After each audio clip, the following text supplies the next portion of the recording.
à toutes, bonjour à tous, et j'espère que vous allez bien et que ça vous a pas manqué le petit bonjour à toutes, bonjour à tous, j'espère que vous allez bien. À bienvenue dans cette petite vidéo. Aujourd'hui on va répondre à quelques questions qu'on a régulièrement autour des objectifs. Alors avant de commencer, laissez-moi vous dire bien entendu que cette vidéo prend un petit peu de temps à préparer pour moi et pour les personnes qui m'aident, donc un petit commentaire, un petit pouce, ça nous donne la force, la motivation de continuer de faire une prochaine vidéo. Aujourd'hui on va répondre du coup à pas mal de questions qu'on a depuis un bout de temps. Alors vous allez voir, il y a tout type de questions, hein, de l'entretien des optiques jusqu'à qu'est-ce que c'est le sens de la vie. Première question. Alors cette première question concerne le rangement des optiques. Comment est-ce qu'on range des optiques? À l'endroit, à l'envers. Alors il y a deux écoles. Généralement, les gros prime, les focales fixes, généralement sont plutôt mises à l'envers, c'est-à-dire avec le culot accessible. Ça vient surtout du fait que les optiques, quand elles sont bien lourdes, on évite de les attraper par le bouchon, parce que sinon il y a le bouchon qui reste dans la main, voire pire, l'optique commence à sortir, puis quand elle est sortie, elle tombe du bouchon. Donc là, c'est la catastrophe. C'est probablement la raison pour laquelle on les met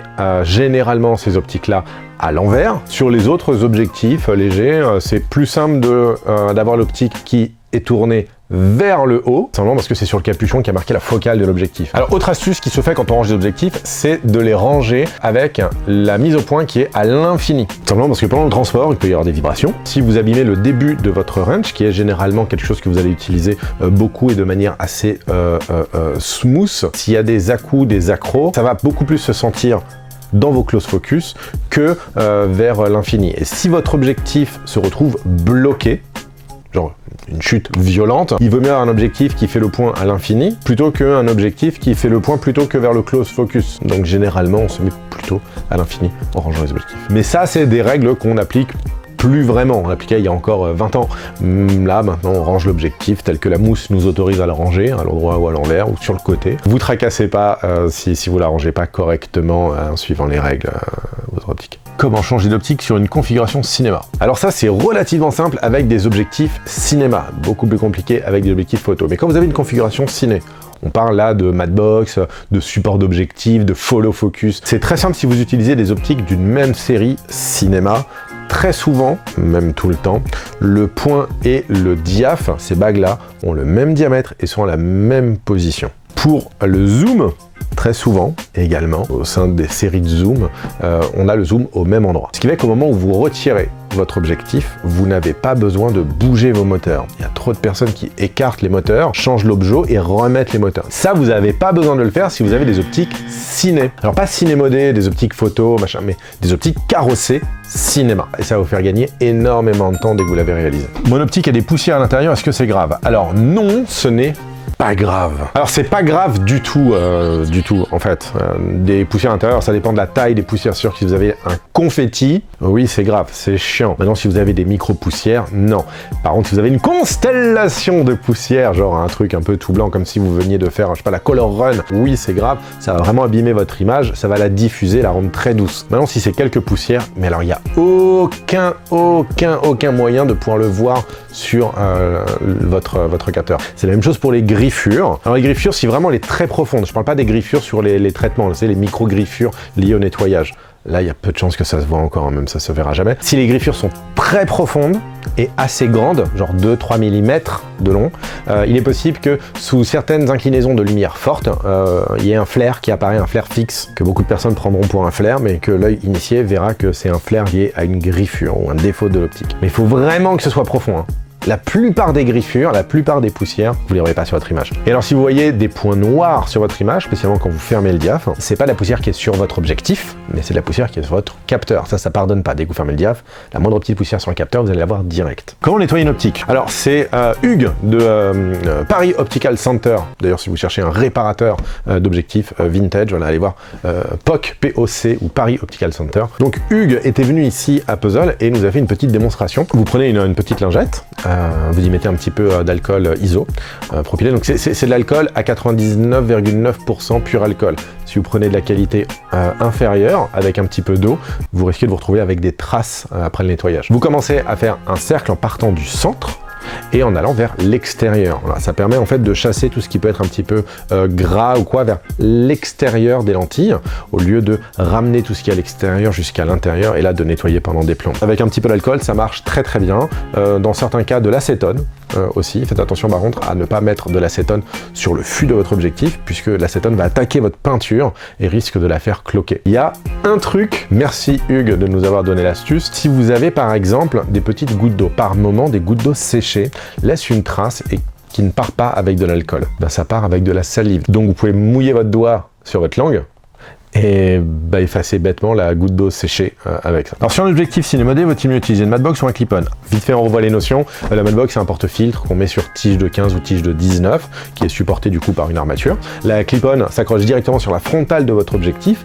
et n'est tenue que par la frontale de votre objectif. Et puis les objectifs cinémodés, ce sont des objectifs photo généralement, qu'on a équipés de bacs crantés, de la bonne monture et d'une frontale. Alors moi je dirais plutôt matbox. Clip-on, ça peut poser problème sur beaucoup d'objectifs photo. Je m'explique. Alors souvent, les objectifs photo vont avoir tendance à s'agrandir quand on fait le point. Donc en tournant le point, il va devenir plus grand. Et ça, c'est un mécanisme à l'intérieur qui s'appuie sur un système d'hélicoïdes, et puis des rampes qui vont le faire s'agrandir.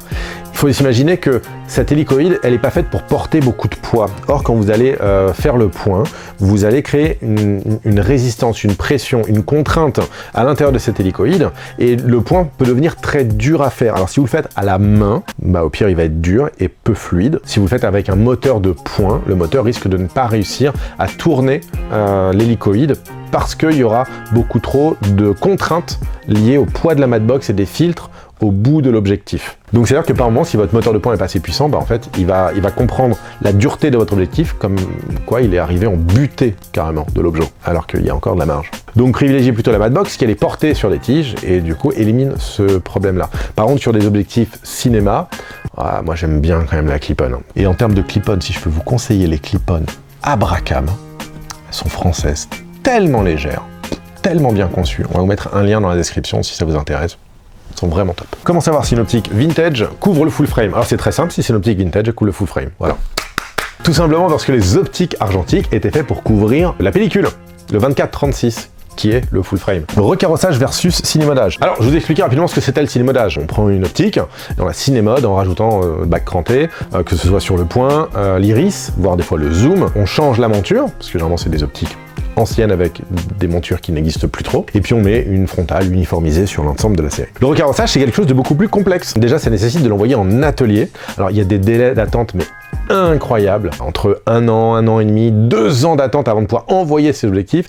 Ça coûte une fortune. Chez les bons recarrosseurs, c'est entre 6005 et 8005 par objectif prime. Il faut d'abord sourcer les objectifs, donc les acheter, et puis ensuite les envoyer. Et en priant qu'il n'y ait pas de problème au moment du démontage, parce que comme c'est des vieux coucous, il peut se passer qu'il y a des choses qui se cassent au moment du démontage. Et quand c'est des vieux coucous à 16 ou 20 000 euros, comme le 24 mm asphérique Canon FD, ça pique. Et là, le recarrossage, ça consiste à retirer toute la carrosserie photo, à ne garder que les verres. On va recarrosser tout ça dans une toute nouvelle carrosserie, toute belle, toute propre, toute neuve, toute récente. Et là, on se retrouve avec une optique qui a vraiment une gueule d'optique cinéma et qui est partie pour travailler pendant des années et des années et des années. Comment savoir quelle optique est compatible avec quelle monture? Alors pour voir si c'est compatible, il vous faut regarder la distance, le tirage de l'objectif par rapport au tirage nécessaire à la monture. Il y a des montures qui nécessitent un tout petit tirage, par exemple la monture Sony. Alors si on prend par exemple ce petit schéma, on voit que Sony a un tirage de 18 mm, donc c'est ce dont il a besoin pour mettre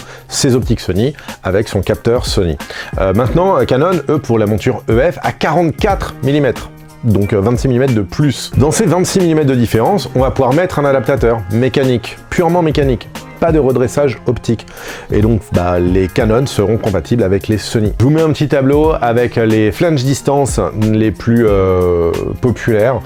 N'hésitez pas à mettre pause et puis à regarder quoi est compatible avec quoi. À partir du moment où vous avez au moins 2 mm, il y a des chances qu'il y ait un adaptateur qui existe. À l'inverse, on ne pourra pas mettre d'optique Sony sur du Canon EF, puisqu'il faudrait réussir à faire rentrer l'optique Sony jusqu'à 18 mm du plan film, enfin du capteur EF. Et ça, c'est pas possible. Ou alors, il faut vraiment taper fort avec un marteau pour le faire rentrer très profond, mais la monture EF va nous empêcher de rentrer l'objectif profond. Alors, une question qu'on nous pose régulièrement, c'est quoi la meilleure optique?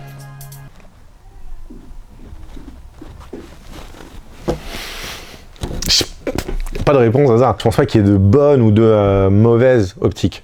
Edouard, elle est pour toi. Il y a des choses qui sont extrêmement objectives quand on parle d'objectifs, comme la focale, l'ouverture, le cercle de confusion, est-ce que ça couvre le full frame, le super 35, le poids d'une optique, la taille de l'optique, voilà. Tout ça c'est très objectif. Après pour tout le reste, c'est extrêmement subjectif. Ce qui va être beau pour quelqu'un ne va pas être pour une autre personne. Et de la même manière, ce qui va être bon pour un projet, ce que je vais trouver beau pour un projet, va pas être l'optique que je vais choisir pour un autre. Et je pense qu'on peut parler d'optique un petit peu comme du vin. Déjà, il faut se décomplexer complètement.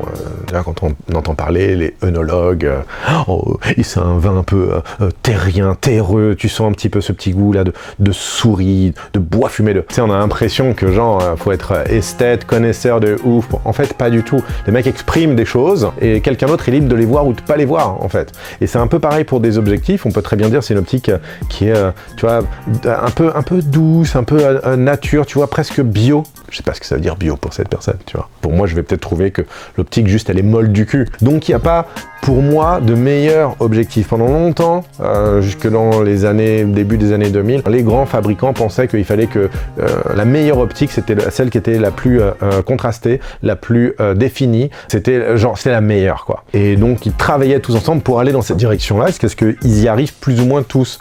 Et qu'est-ce qui s'est passé? C'est qu'ils se sont retrouvés à être plus ou moins tous dans le même coin, quoi, tu vois. Alors que maintenant, on se rend compte que ce qui intéresse beaucoup les gens, c'est cette variété d'objectifs. Il y en a qui vont tourner avec des Helios 44-2, une optique à 70 balles sur eBay.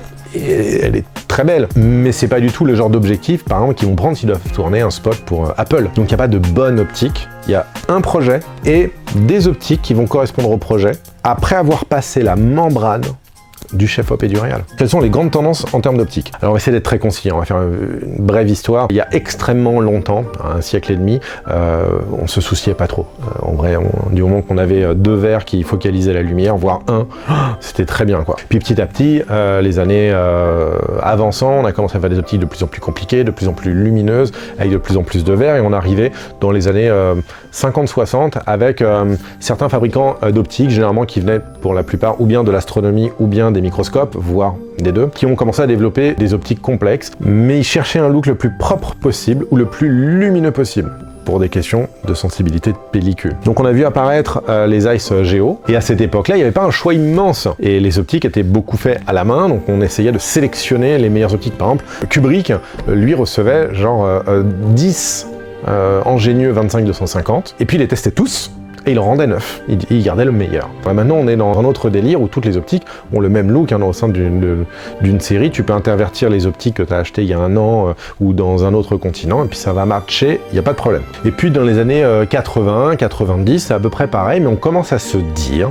que là il faut vraiment que les optiques soient assez piquées, et on commence à sortir des optiques très très piquées. Fin des années 90, on a les Master Prime et les Ultra Prime qui arrivent, et là c'est la révolution, c'est des optiques qui sont relativement, pour l'époque en tout cas, qui sont assez sharp, surtout les Master Prime. Plein de films qui se tournent avec, et c'est très bien parce que du coup on a du très sharp et on a une émulsion sur la pellicule qui casse un petit peu cette résolution, cette définition des objectifs. Et alors quand arrive le cinéma numérique, vers le milieu, fin des années 2000, les objectifs commencent à être sacrément piqués. Et le cinéma numérique avec des optiques piquées, ça pardonne pas. Ça choque l'œil, ça fait presque comme si on regardait des journaux télévisés, quoi, le JT de 20h. Du coup, les gens ont commencé à s'intéresser à des vieilles optiques, et surtout comme il y a une démocratisation des caméras, notamment avec Red, on cherche des séries d'optiques qui matchent notre budget, quoi. On a acheté une caméra à 20 000 €, on ne peut pas acheter des séries d'optiques à 150 ou 200 000. Donc du coup, on se regarde sur des vieilles optiques, tout le monde se remet à récupérer des vieilles optiques et toutes les imperfections de ces optiques, parce que on est vraiment dans le cœur du vintage. À l'heure actuelle,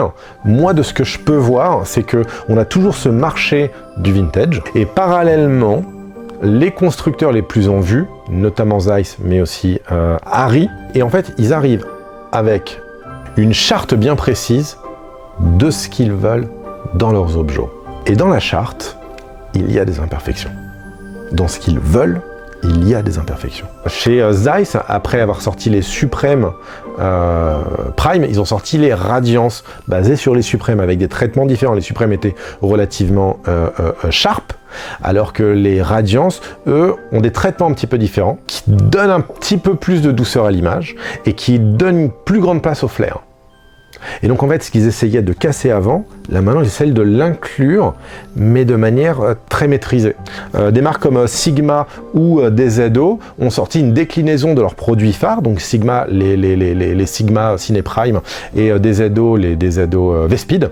Ils ont sorti tous les deux une déclinaison avec un autre traitement rétro. Donc ça s'appelle les ciné classiques pour Sigma et ça s'appelle les Vespid rétro pour DZO. Et puis Cook aussi suit la vague, vu qu'il y a quelques années ils ont ressorti les classiques, les Pancro classiques, donc des vieux Pancro des années 60 avec lesquels on a tourné notamment les Tontons Flingueurs par exemple. Ils les ont ressortis, recarrossés. Donc dans le futur je vois bien entendu une continuation forte pour le vintage. Toujours un petit peu d'anamorphique, de manière épisodique par-ci par-là quand on en aura besoin.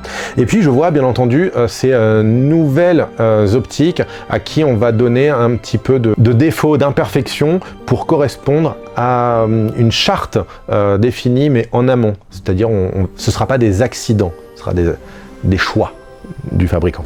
J'en parle pas, il y aura toujours ces objectifs photo autofocus chez Canon, chez Sony, chez Leica ou Panasonic avec leur série L, qui auront ce rendu très contrasté, très peu de flair, très piqué. On pourra utiliser et en photo et en vidéo, mais on va pas les sélectionner forcément pour leur look, mais plutôt pour l'aspect pratique de l'autofocus, de la plage focale, ou le côté très clinique pour pouvoir faire, je sais pas, des incrustes particulières. Voilà, je suis désolé, ça a pris un petit peu de temps, mais quand on parle d'optique, moi des fois je peux en parler pendant des heures. Donc si vous avez d'autres questions, des choses à rajouter, toujours il y a l'espace commentaire. N'hésitez pas à me mettre vos questions, vous pouvez mettre toute une série de questions, et ce sera peut-être l'occasion de faire une FAQ sur un autre domaine plus tard. Voilà, ce qui nous motive en tout cas, c'est de partager le plus possible avec vous, avec la communauté. Et moi je vous dis à très bientôt dans une prochaine vidéo, et voilà, ciao.